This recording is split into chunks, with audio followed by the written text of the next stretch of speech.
going to look at totals and sequences and series where we're doing additions, totals. So we're not doing the value along, we're doing the sum up to that place, and we're doing it with multiplications, so we're doing the formulas with R for ratio.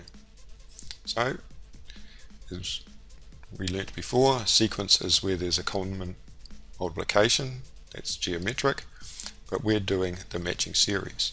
So the first one along is 1, the second one along is 6 because it's 1 plus 5, third one along is going to be 31 because we're adding 1, 2 and 3, and the fourth one will be 1, 2, 3 and 4.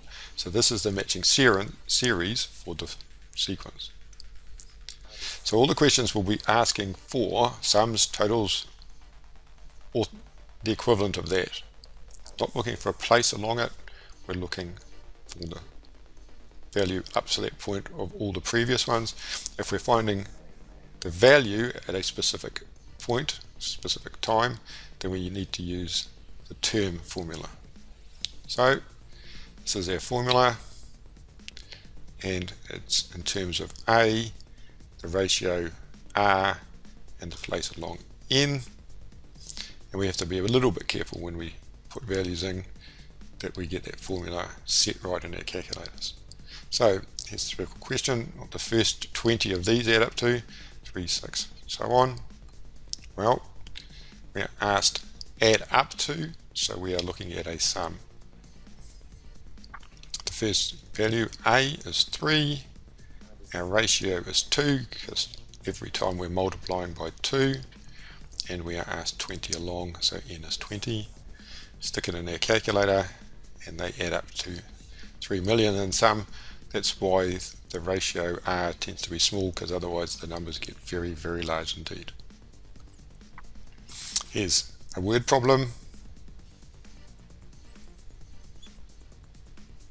So this is what we put in, and this is why. We're asked how much will it have earned altogether. Well, altogether means we're adding things up, so it's a sum formula, not a position in time.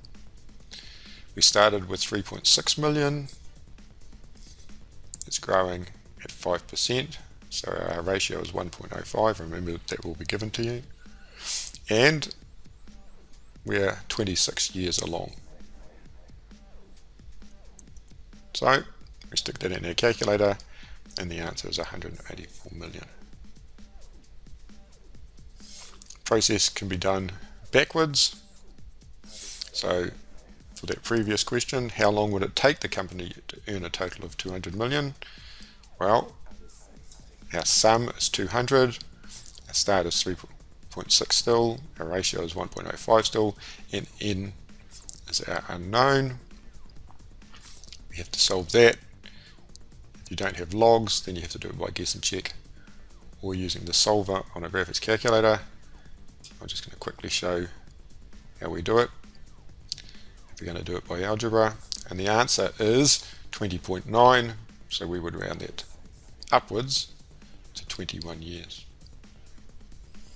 So the formula that looks like that is when we have a sequence of multiplications, and we know it's multiplications because it's got R, and we want to find the total, how long it takes to get to that total, or the total at a certain point in time.